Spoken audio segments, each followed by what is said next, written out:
Hello and welcome to the Dragon Way Extra coverage brought to you by WDAY Extra, the TV home of the MSU Moorhead Dragons.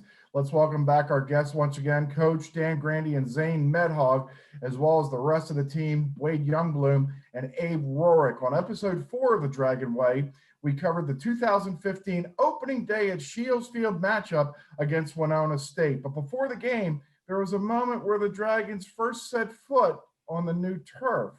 Let's watch. After much anticipation, the wait is finally over. Scheels Field at MSU Moorhead is finally ready for football. Throwing the first official passes on the new turf was Scheels employees Tony and Brad Deere, as well as our own football coach Matt Bosch. All three of whom are Dragon football alumni, and who better than to catch the first touchdown pass than their kids.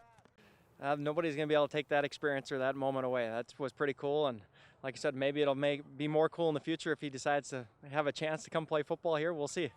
I don't think he can start recruiting at 10. The over $1 million project began last year as President Ann Blackhurst ran her laps for the long run, earning the funding for the new field with a large gift from Scheels and $50,000 of her own money. Now the nearly 3-month project is complete. Well, it just shows how far we've come since, Coach Lockway took over here in my freshman year. And, it's always great to see the support from the community and the president in our athletic department. It shows that people are supporting us, that they think we're going to do well, and we think we're going to do well also. It shows that we have support from the community and the school and President Ann. Putting their feet to the field for the first time, the very appreciative players are ready to break in a new era of Dragon football. I've been waiting so long to get on this field. You can ask Coach Lockway. I've been asking him almost every single day when it's going to be done. And, now we're going to be out here 7-on-7 and run and have practice before first game on it. Get used to it. It's a nice feeling. It's a great feeling to have a field that's this nice. You walk out here and the bright red end zones they're something else. It's a lot brighter than you expect to see, and it's nice that it's finally done and we get to practice on it. Opening day at Scheels Field will take place under the new high-definition lights on Thursday, September 3rd at 6 p.m. I can't wait to get the chance to come out here, bring the kids, and watch a Moorhead State game under the lights. That's going to be, I don't know if that ever happened, or to be part of that, it's going to be pretty special too. Yeah, I just can't wait. Words can't describe how excited I am. And on the bright side, it's going to save my mom some money, only a one-night hotel stay. She'll drive up Thursday, go back Friday, so another positive. Watch MSUMDragons.com for more information. For Dragons Live, I'm John Webby Webking. Coach, what was it like? It was great. It's one of those things that you only get one chance to make a first impression, I think, and you look at it, and it was a pretty big, tangible sign for our program as far as facilities, investment, importance, in bringing that back. And so it was one of those things that in my time here was one of the real pivotal games. Like I say, you only get one shot to make a first impression. We certainly want to do a good one, and we had a lot of people watching that night. Zane, Dan, did you guys ever play on turf before?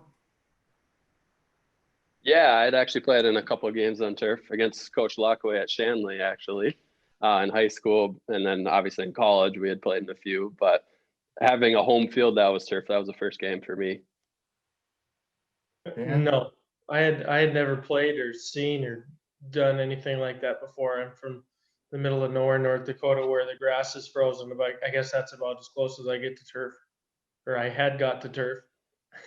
So how much excitement was there? I'm an old-fashioned grass guy, but now almost everybody has turf. Was it, hey, you know what? This is something that we can really, this is now our true home. I was pumped. It almost felt like another level. It was surreal, kind of like Aaron said in that video, that it was like you couldn't even put into words how excited and the electricity in the locker room and going into the game that week. Yeah, that game that week, just the atmosphere during the game and everything leading up to it, there was just, you could tell there was something different going on. And the atmosphere, like I said, it was just electric to play in that game. How much did Coach remind you guys, Zane, that you hadn't beaten Winona State in a very long time? It's something that was brought up by the whole coaching staff that week. But, we really just focused on us and just going out and playing the best game we could on both sides of the ball, plus special teams. And obviously we came out on top, and it was a good game for us. Yeah, Dan, I'd like to think as a receiver, I mean, is there a true difference between turf and grass? Yeah, for sure. Coming out of breaks and stuff it can be the middle of winter and it's still going to be, you're still going to have decent traction on there versus grass when your cleats don't dig in literally at all and looks like you're trying to skate out there for the first time.